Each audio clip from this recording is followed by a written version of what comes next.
أحد الشهود العيان اللي ما حصل في مدينة الزيتون، والله على ما أقول شهيد. طبعا احنا الزيتون مدينة كان يضرب بها المثل بأن منطقة من المدن اللي هادية، المدن اللي هي كانت تتمتع بأمن وأمان والنظافة، وهذا غير يعني مرئي ومسموع ومشهود من كل الناس الحمد لله، ذلك فضل الله. ونتمنى كل المدن تحت حذونا، وربما تكون احنا مدينة الزيتون بما عائلة واحدة، قبيلتنا 17 فبراير صبحت معاش لا ولاد الشيخ لا غادي ولا جاي. ولكن ما حصل باختصار ان هؤلاء الناس استغلوا هذا الموقف اللي حصل، وهو عبارة عن القتل اللي صار في السوق، مشاجرة حصلت في السوق، تأولوها الأزلام هذين الموجودين برا. طبعا هؤلاء الناس كانوا 42 سنة متحكمين فينا في الزيتون هناي، شرذمة معينة ليست قبيلة ولاد الشيخ، وإنما شرذمة معينة هم اللي كانوا متحكمين، هم اللي كانوا في كل شيء في يديهم. ولكن الآن ضاع منهم كل شيء، فأرادوا أن يجعلوا هذا السلم، هذه المشكلة للرجوع لمدينة الزيتون من جديد. ولكن يا ريتهم رجعوا بالمصالحة. وإحنا علمنا كمصادرنا احنا توار أن هناك ناس دخلت في أيام العيد بتعيد مع أهلها. والله رفضنا احنا كتوار ان احنا نرعش عائلة في العيد، لأن هؤلاء الناس يعني نظرنا إلى النساء والأطفال والشيوخ، مع أن هم روعونا ورفعونا من بين يعني بين حشان، وصبوا البنزين في أفواه بناتنا. أقسم بالله والله على ما أقول شهيد أيام الأحداث. ولكن احنا والمشكلة اللي حزت في نفوسنا أن هؤلاء الناس القتلة هم اللي شنو احتلوا مدينة الزيتون من جديد، وبدأت السيارات تدور بالأعلام الخضراء في مدينة الزيتون، والكلاشنات بالكامل عليها الكتاتيل الخضراء بالكامل، كل واحد عامل كتانة خضراء. فطلب الدكتور عبد الله جوان شخصيا يتصل يقول يا جماعة ردوا بالكم، أراهم الجماعة خذونا، يا جماعة تحركوا يا توار. قلنا لهم احنا مش هنطلق إطلاقة إلى ما غاية ما نصير منهم هم أولا، وبعدين مازلنا احنا محكمين العقل، عندنا إمكانية نصد، ولكن احنا مازال. هذا بالنسبة لي. طبعا لما احتلوا الكوبري واحتلوا الجزيرة واحتلوا المجمع الإداري و9 يونيو، بالتالي قاموا بحرق محلات الكشر، وموجودة على ظهر عيان ويشهد بها الخاص والعام، أن احتلوا بدأوا في حرق بعض المحلات التجارية. طبعا الثوار من هذا المنطلق لما احنا حصل قد ما فاوضنا عبد السلام الرسيوي يقول خلاص انا اعلنت الحرب، يا عبد السلام اتق الله، يا عبد السلام اللي بتحدث فتنه، يا عبد السلام راهو ناس بيستغلوها، يا عبد السلام احنا بدينا كذا. هو اللي معاه طبعا علي العاتي ورضا رضا يسلح ومصطفى حمود يسلح وكومبانيه تسلح في الشباب هذين، واحنا شاهدين وقلنا لابد مش حنتحرك الى اخر لحظه الى ان كذا.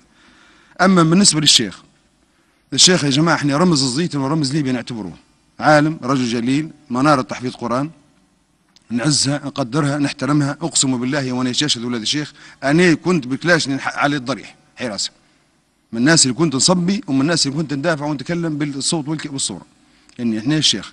ولكن ما حصل ان عندما احنا الثوار حاولنا ان احنا نطرد هذه الشردمه من الجزيره ومن المناطق اللي احتلوها، هم احتموه بيش بالشيخ لغرض الفتنه، لغير يثور قبيله ولاد الشيخ.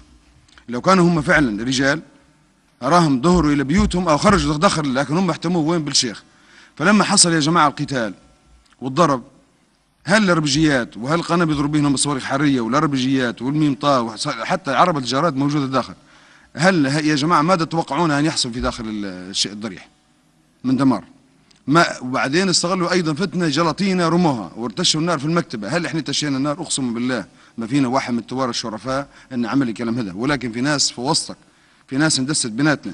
احنا لما طلعوا من الشيخ طلعنا وراهم، ما قعدنا في الضريح ولا قعدنا في المناطق دي. اتجهت الشباب، انا كنت في المستشفى نتلقى في الحالات. فطبعا لما خرجوا برا في ناس استغلت الفرصه وجت ممكن ربط جلاطينه، تشت نار مشوشه نار من الاول. قالوا في ناس قالوا احنا لقيناها نار مشوشه قدامنا في المكتبه، في نار لقيناها مشوشه في الوثائق، لان في ناس واخذه عقارات واخذه محلات تبى تنتهي. هذه ناس هذه يعني الصياد في المال العكر يسموه، ناس عملت شيء معين. اما بالنسبه لعدد الشهداء يشهد الله على كلامي اني لقيتهم اللي جابوه المستشفى لا يتجاوز اللي حضرتهم 4، وبعدين جابوا مجموعه من ناس ثانيه مصابه ايضا في حاله خطيره توفى، لا يتجاوز ال10 من الطرفين. والله لا يتجاوز 10 يا ريت 8، ويشهد الله على كلامي أكثر من 10 لا ريت ولا سمعت، لأن تو الأهم شيء أنت بتشوف بالعين المجردة. إذا كان اللي ريت 8 في الأول اللي حيرش، والاثنين الآخر واللي جابوه بحالة غيبوبة ومسعود يقموني، وبعدين جابوا مش عارف واحد اسمها طريق فتحي. المهم لا يتجاوز العدد 10. اللي هم توفوا في المستشفى بعد جروح بليغة من القتال من الطرفين. الجرحى خليك من الجرحى ما تقدرش تكتك منهم. ليه؟ لأن ينجرح ويطلع مرة ثانية يولي للجبهة، يا إيده يا صبعه يا شيء معين يا شظية، معناها جروح بليغة. قلت لك فيش لما سعودي قاموني رقدت الصبح في المستشفى، ممكن نفرين ثلاثة اللي ريتهم يحضروا، واحد منهم اعتمادي مش عارف مين اللي يقعدوا. يعني احنا يا جماعة أراه الشيخ رمز الزيتن، ورمزنا احنا نعتبروه نعتزوا به، ضنانا تقروا وتعلمنا وتخرجنا دكاترة منا ناسنا وشبابنا، وليبيا كاملة لها فضل بعد الله الشيخ على ليبيا وعلى افريقيا. كل الناس خرجت منه والله ما يوم. وبعد نقطة ثانية يا جماعة، احنا لما جت المجموعة الأولى على عيونكم على مسمع ومرأة من الناس أن لما دخلت جت كتيبة سلفية ولا مش عارف منين من أي منطقة وبرادوا هدم الضريح، ما كان دور اللواء، احنا وقفنا في كعام والله ما دخلت سيارة منهم.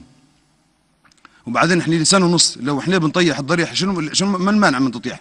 هل ما نملكش القوة احنا لما كنا في عز القوة وفي عز اللحظات الرهيبة اللي كانت أيام التحرير، اللي كان كل واحد من الأزلام اللي كانوا الآن تو يتكلموا، كان كل واحد معناها العريل العاتي هذا عنده 100 سيارة كرة سلاح لبريقة والجدابية، وهذا مثبت وموجود شركة ضحى، هذا عنده 100 سيارة يكرر. الآن يقول أنا متوار ويقول أنا والله تشتروا النار في حوشي، خير ما جيش تشتروا النار في أي حوشي إنسان ثاني. لكن الآن لقينا يسلح وطلعوا سلاح من حوشة، طلعوا سلاح من مناطق من بنجي، طلعوا من دشكة، طلعوا من 14 ونص حاوية سلاح مرتزقة معه، أقسم بالله 3 أفارقة بالقناصات وموجودين في السجن توا. في من بنوليد شدناهم من قاعدين تو بطاقاتهم. أما بالنسبة للي احنا لو كان بنهدم الشيخ رانا هدمناه من أول لحظة، ولا بنفجر الشيخ من أول لحظة. احنا الشيخ رمزنا وانثبتنا وهنا وخواننا وعمامنا، احنا أسرة واحدة. وبعدين احنا ان شاء الله حنعيد بنا فعلا. واحنا 17 فبراير رانا قبيلتنا 17 فبراير وليبيا الان ما عادش عندنا واحد ثاني بك، وهذا اللي نتمنى عليه. ولكن بالنسبه اللي حصل يا جماعه رانا غير مقصود. اللي حصل مش الثوار بريين منا، برا نتبرى منها نحن كثوار 17 فبراير، نتبرى مما حصل في الشيخ، ندين ما حصل في الشيخ. الهدم اللي حصل هذا ما عندناش به علاقه، لان احنا هنا باللي بعده. ايضا نقطه ثانيه، الان وجدنا تو في السجن وحنطلعوا لكم قبل تصوروهم شباب من الناس الازلام الاولى، من البوابات الاولين يصغبوا مكيفات، تشرب نار في حيشان، يخنبوا باسم منه الثوار وباسم عيت حمادي باسم الثوار. وتو قبضنا عليهم والحمد لله موجودين في السجن تو، باش ربي سبحانه وتعالى يصدق كلامنا فعلا. يعني لان في ناس قلنا تطير في الفتنه، في ناس تجي تشعل في تشعل في يعني تصب الزيت على الماء او الماء الزيت على النار، باش شنو زيد العمليه تكبر وتبدا توسع اكثر. اللي هم لم عطية جيج ولا علي العاتي ولا كذا، احنا اليوم لينا التحرير الحمد لله من شهر 8 الزيتة متحرر، ما فيش واحد رمي اطلاق على حوش علي العاتي ولا واحد رمي اطلاق على اي انسان في الزيتة الا المطلوبين. وقلت لك احنا المطلوبين يجونا معلومة من جيراننا يقول راهو فلان موجود وقاتل، والله ما رضينا نراعش وهله. بامكاننا طلعنا يوم العيد قبضنا، بامكاننا رانا اللواء طلعناه بالكامل، حاصرنا المربع وفتشنا حوش حوش. تو بامكاننا حتى تو نفتش حوش حوش، ما فتشناش حتى تو. قاعدين رانا طلعت مجموعات معينه لناس معينه قتله، لما الاسرى اللي موجودين قرر فلان معنا وهرب شد في الحوش. هذا فعلا مشينا له ولينا الحق يا جماعه. هذا رجل قاتل في الايام الاولى وقاتل تو زاد طلع مره ثانيه يحتل معناها لما انت تعلق على مخضر. ما زلنا احنا قاعدين في العالم الاخضر، احنا خلاص مش قلنا مصالحه. حتى اللي قلنا على كيفه كل واحد اللي قاتل هذا نحاسبوه، اللي قبض نحاسبوه. وما قعد مع الايام حتجي مع الايام يجي يروح. لكن الان لما انت تستغل تجيب لي ناس من برا وتحتل المدينه، وفي النت موجود، خشوا على النت موجود قالوا زيد حررناها، وفي ناس جت تنطلق من اماكن ثانيه. ايوه خلاص ما لا هذا زيد شوف يعني هذا ما حصل في مدينه الزيتن. ورانا ندين بشده ما حصل في ضريح، في رمزنا، في رمز الزيتن، في رمز ليبيا، في الشيخ عبد السلام الاسمر. نحن الثوار غير راضيين عما حصل، وايدينا بريء منا براء الذئب من دم يعقوب، وما لناش علاقه بموضوع حدا. لو كنا احنا نبي نهدم الشيخ رانا استغلنا فرصه لما جونا السلفيه من الزاويه ومن جميع انحاء ليبيا، احنا وقفنا ضدهم وقلنا لهم لا يمكن ان تقوم الدوله وان يفتي المفتي، واذا كان هذا الشيء غلط احنا معاه نحيدوه، واذا كانوا صح يبقى يقعد في مكانه. والله اكبر الله اكبر الله اكبر، وعاشت ليبيا حره.